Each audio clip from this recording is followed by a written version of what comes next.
God bless you, the mental health pastor here, Fernando Kittrell. And this is day 25 of the 30-day Better is Possible challenge.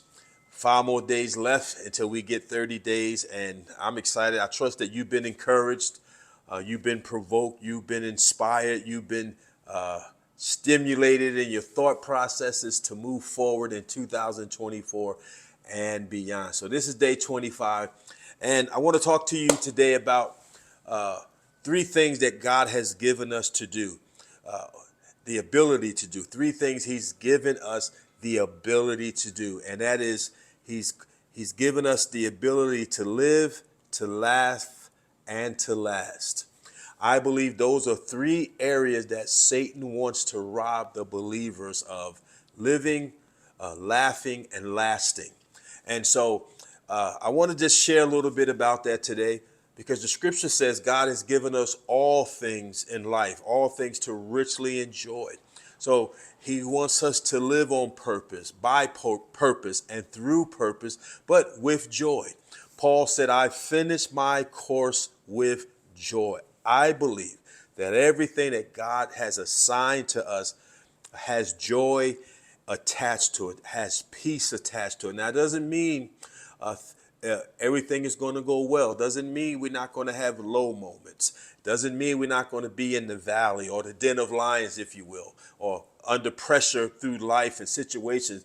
But I believe attached to our lives, attached to this covenant and this walk that we have with God through Christ, is the ability to live it out, is the ability to live. We are empowered to live, not just exist, but to live, not just survive, simply surviving, but to live, to carry out healthy functions, to have good relationships, to live in this world. We're not of the world, but we are in it. We're not of this world, but we are in this world. And I believe being in this world, we have to lean into the Lord, lean into His word, yield to it, and begin to live out this word. And secondly, I believe God has given us the ability to laugh.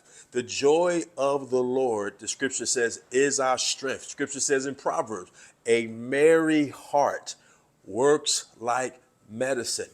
You know, I've been walking with the Lord and been in His faith for a while, since 1987. And probably this area of laughter and joy has been probably the least thing that I've really witnessed in this journey, because people are trying to serve God through the lens of religion. And when we attempt to serve God or go hard at serving God through religion, we're going to be oppressed. We're not going to be joyful. We're not going to have peace. We're not going to be encouraged. We're not going to be vibrant. We're not going to be obedient. And so but God has given us the ability to laugh, to have joy, to express that through laughter, through laughing when things are funny. So often we don't have joy. Then we say we're just being serious and focused, but really we're oppressed. Sometimes we think we're focused and being serious, but there's an oppressive focus that I've seen over the years. But I believe in 2024, God wants us to understand what it means to be joyful. It doesn't mean joyful because things are always happening right, but that inner peace that brings joy. And in that also we can experience happiness. You know, walking with God, giving over to His will, making the right decisions. You know, successful things happen. Successful things happen when we give over to the Lord, when we expect to His word to come to pass as we're yielding to it. So He's given us the ability to live and to laugh. It's time to laugh. It's time to be encouraged. It's time to change our heart, time to change our mourning into gladness or laughter. Doesn't mean we're laughing because things are going right. We're laughing because we have the ability, and laughter serves as a therapy. It's a therapeutic remedy at times. Laughter, that's why He said a merry heart, a joyful heart. It works like medicine. He said, but the scripture says in that verse, but a broken spirit drieth the bone. a brittle spirit, a wounded spirit, a unhealed spirit. It's brittle, it's fragile, but I believe we can experience joy. I believe God has given us the ability to laugh. And so I want to encourage you to understand that you have the ability to laugh. You have the ability to smile. You have the ability to be joyful. You have the ability to be grateful. And in that gratefulness, there is joy and there is laughter. So we're going to live and laugh this year, 2024. And then we're going to last. We're not going to be quitting every 6 weeks. We're not going to keep transitioning into different seasons of our lives, because once this gets hard, we say, God called me to another season. We're going to last.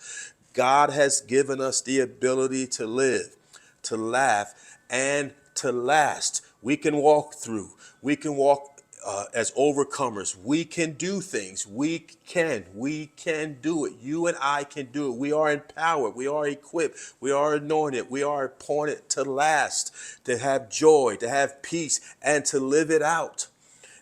And to have healthy lives, healthy relationships, healthy friendships, laughing, enjoying life.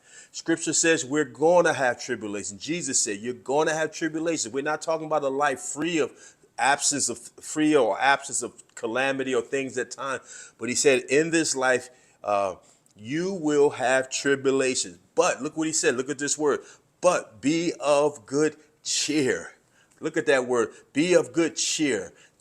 Be cheerful, because the fact that we're not handling and walking through life alone is cheerful, is joyful, is something to laugh about, that we are not left alone. He said, be of good cheer, for I have overcome the world. Oh, so because of that, we can live, we can laugh, and we can last, because our ability and the capabilities all rely on him. And so I want to encourage you this year, 2024, to live, to laugh, and to last. God bless you.